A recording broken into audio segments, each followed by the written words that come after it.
I was born in Springdale, Arkansas, but raised in Tontitown.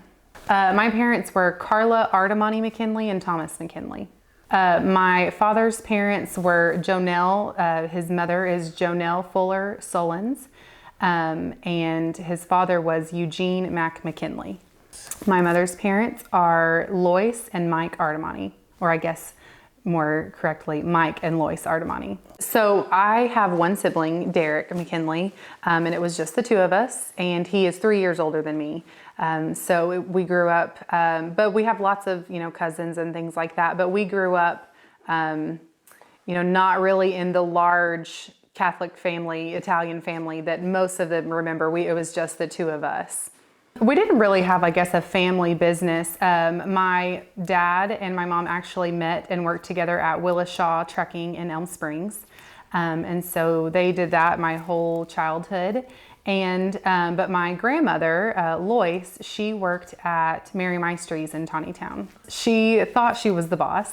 Mama worked there for 42 years. She retired in, I believe 2016 was when she retired. And she had been a waitress there for 42 years.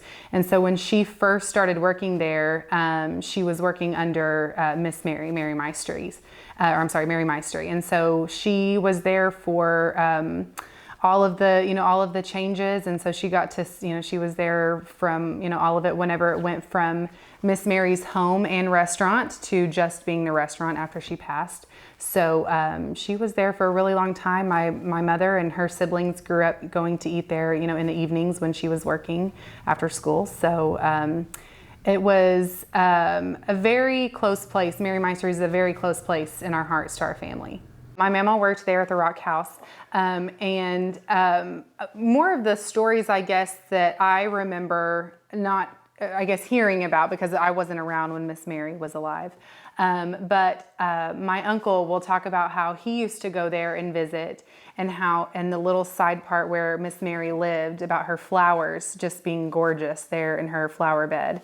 I guess as far as the building itself, the stories, I don't, remember the stories as far as the building itself, but the people that were there, being around Miss Mary, her stature and how she was, those are the stories that I remember my mama and my mom and her siblings talking about. She would feed you and take care of you. So that's what I remember. So my memories growing up are completely different than my mother's memories of going there as a child. But my mama worked there in the evenings, and so I would come home and get off the bus, and I would go to her house while she would get ready.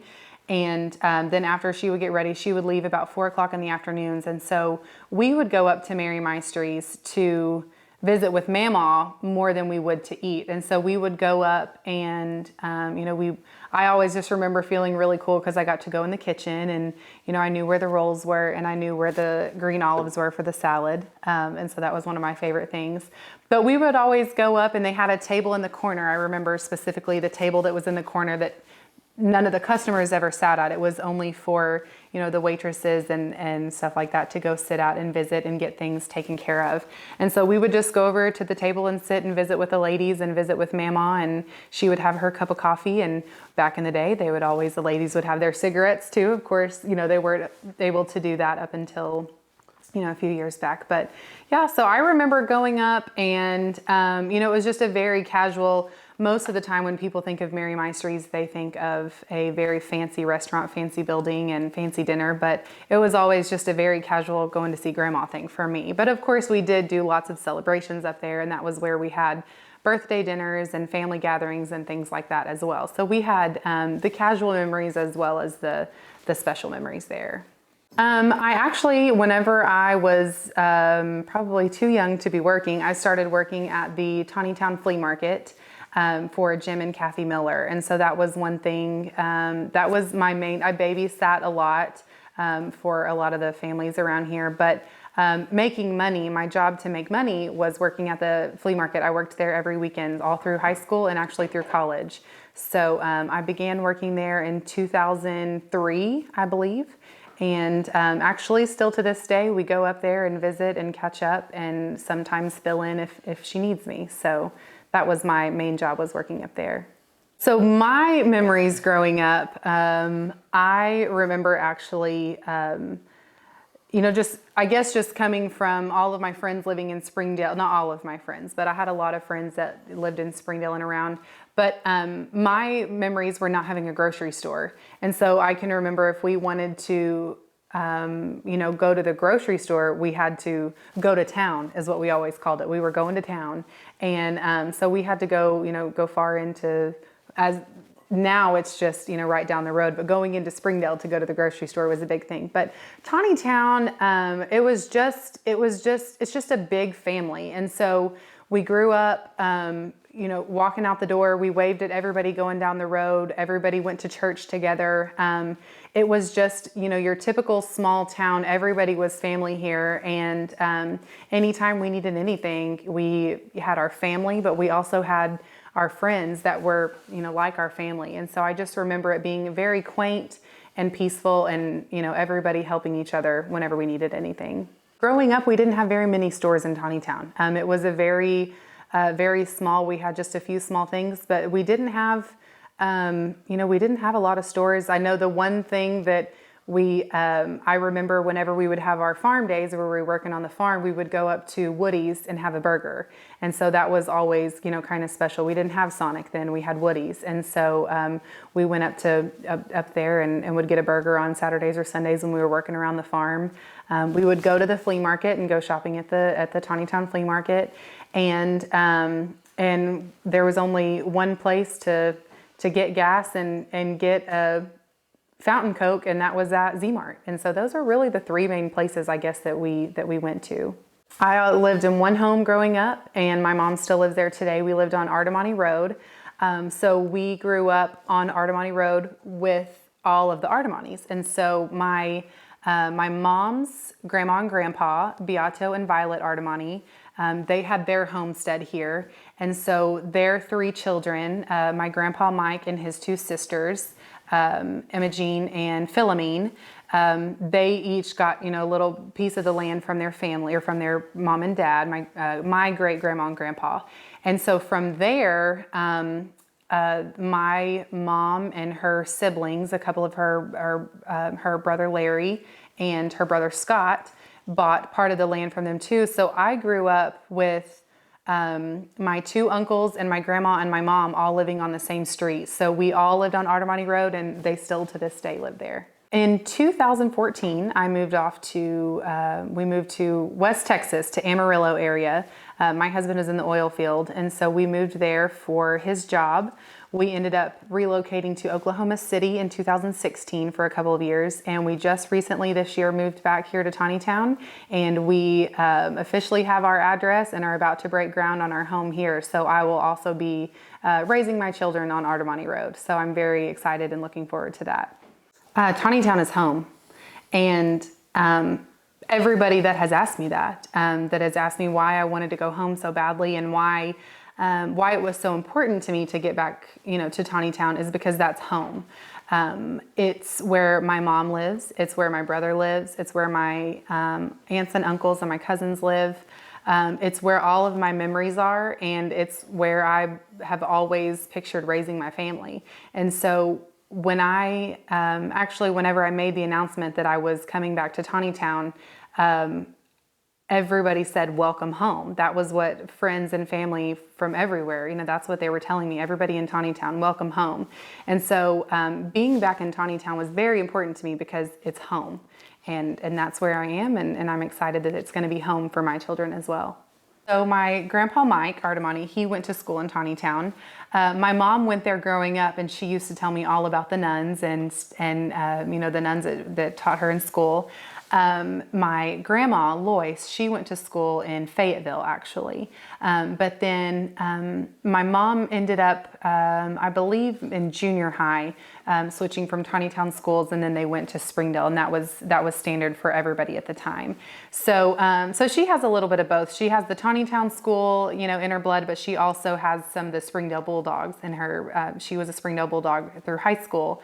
But I never did. The Tontitown schools were closed by the time I went to school. And so for me, it was completely different because I never got to, they were the Tontitown Grape Stompers. And so I never got to be, you know, a part of that, but I love listening to the stories. But I grew up going to Springdale. So it was just, you know, a bus ride into town. So it wasn't too far, but it is funny because whenever I ask, you know, when people talk about it and ask about Tontitown schools and how I live in Tontitown but go to Springdale, you know, people that aren't from here don't understand that, you know, Tontitown is very small and we don't have a school district. So it wasn't, you know, it was just typical for me to go to school in Springdale because that's where all of us, my generation from Tontitown, grew up going to school. My generation, all of my friends growing up in high school, we were a very close group out here in Tontitown. So we went to church together, we were church friends, but then we also were friends in school.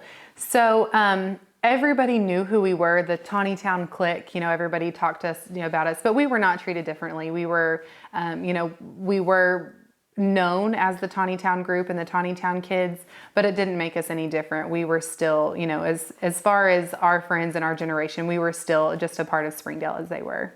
My grandmother obviously was one of the elders in the town that I never got to meet my grandpa Mike, but my grandma, my mama is what I called her, and then all of her friends. So there are many ladies that still to this day I love. Elizabeth Penalto, Jetty Franco, Frances Franco, Marty Taldo, Evelyn Penalto, I know I'm forgetting some, Margie Chola. They were the women that set the standard, and they were the ones that put all of the work into the church, all of the work into the Grape Festival, all of the work into anything that made Tontitown what it is today. And I know I'm missing some of those, you know, some of the women, but I still to this day love and admire and look up to those women. And they set the standard for what a, you know, what a community is supposed to be like and how to keep it going. Because without those women, we would not be where we are today. They still to this day are working at the Grape Festival and, you know, up early and to bed late and on their feet all day long. And they just are very hard workers and very committed, dedicated, loving, caring women. And that's what I remember about that whole group. Tontitown has always been very special to me. I know it's very special to many people, but it's been, I just have always been obsessed with where I live and taking care of it and being a part of it. So growing up, we helped on, in July. We always prepare in July for the spaghetti. So we would go up and make the spaghetti early in July. And I can remember all of those women being there, and they would tell us exactly what we needed to be doing and how we needed to do it. And so they were the ones that taught us so that we can continue the tradition. And so I would go up and do that. We also would go up the day of the festival and make rolls and make the sauce. And that's, you know, one of my duties that I had actually recently before I moved off to Texas. I was working in the sauce on Thursdays. And so everybody, which now it's changed a lot, but growing up, everybody had their days, and you had your special day during the festival and you had your special job during the festival, and it never changed. And which, you know, now of course with things ever changing, it's always different. But I can just remember going and making the sauce, making the spaghetti, making all of that. And then being a part of the church as well, the youth group, we always did the fun run and the grape run on Saturday morning of the festival. And so I was involved with that as well. I got involved in Queen Concordia because my mom was Queen Concordia back when she was in high school. And then my great Aunt Philomene, my grandpa's sister, was also Queen. And so running for Queen I had to run for Queen, and that is what gave me the determination to win as well. I wanted to be that third generation, and so I had to carry on. Even though my last name wasn't Artemani, I still had to carry on the the Artemani tradition, and so I did. It was very hard work, but we met a lot of people outside of Tontitown as well, because it's very hard work to run for Queen and sell tickets for the truck. And so, but it was in my blood to run and to carry on that tradition from my aunt and from my mom. And so it was just from a little girl, I just knew that was what I wanted to do. And my very, very close friends, we all ran in different years so that we wouldn't beat each other.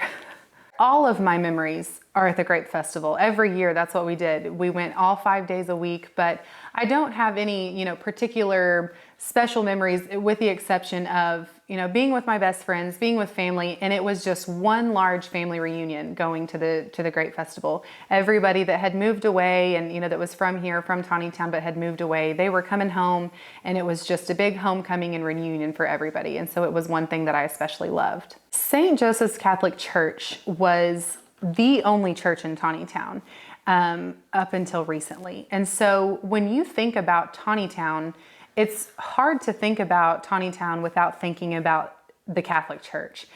So for our family, it was all one and the same. Being from Tontitown was from being from St. Joseph's. And so being Catholic and being a part of that community was even more important, if not as important, as just being a part of our own family. And so growing up, coming from, being in St. Joseph's, it was just a big part of our family. We were baptized there. All of my aunts and uncles were baptized there. My grandmother and grandfather were married at St. Joseph's. I was married at St. Joseph's. My confirmation was at St. Joseph's, and both of my children were baptized at St. Joseph's. And so with the theme of Tontitown being it's about tradition, St. Joseph's Catholic Church is also about tradition. One thing that I really would want to reiterate is the love of community and the love of family here. And so when I talk about these women, when I talk about Elsie Mae Penalto and Elizabeth Penalto and Jetty and Margie and my mama, Lois, when I talk about these women, it was a sisterhood, and it was they, and the Italian men are obviously just as important, but the family and the love behind the community is really what draws people in and has what made this community stay alive. And I believe that all of these families coming together and continuing this tradition and being a family all as one is what's going to make Tontitown continue to thrive. I have been through a lot of the recent change and development and growth of Tontitown. One of the biggest thing, I guess not the biggest, but one of the things that I specifically remember is getting a different church. And that was very, it was just crazy, kind of for us to think, because our town was growing, and with the growth of the town, you have people that are not all Catholic. And so I can remember getting more churches out here, and that was something, and not that we were, hateful or upset about that. It was just kind of an eye opener, I guess, that Tontitown really was growing and changing whenever we went from the only church in town for over 100 years to having, to having more churches. And unfortunately, one of the things that I remember is when they burned down Mary Meister's on the corner of 112 and Highway 412. I remember everybody gathering and watching it, and I actually sat in the car with my grandma as it happened. And it was something that I'll never forget, because it was just like tearing down history, burning history. And it was a very hard day for all of us. And then another thing is the tearing down of the church, of the old church. And I was not in town at the time, but of course it was all over social media. Everybody had videos of it. But I was able to save, I had some family that saved some bricks of that church for me. So I think the biggest things that I remember as far as the growth and the change of Tontitown is, obviously there's all kinds of new buildings and new establishments and new people, but getting rid of some of those historical buildings, those are the things that vividly stick out in my mind. If I had to tell anybody that wasn't familiar with Tontitown what Tontitown was like, I would say we are an Italian Catholic small town. Rumors spread fast, but love spreads faster. And I think that,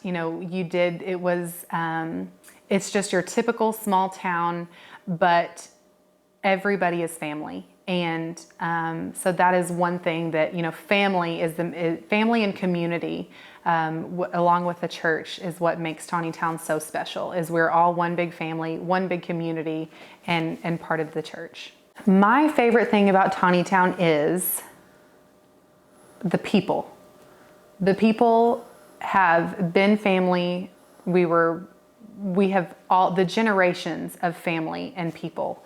And my grandparents grew up with my friends' grandparents.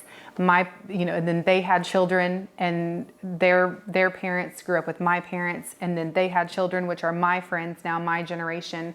So my favorite thing about Tontitown is the people.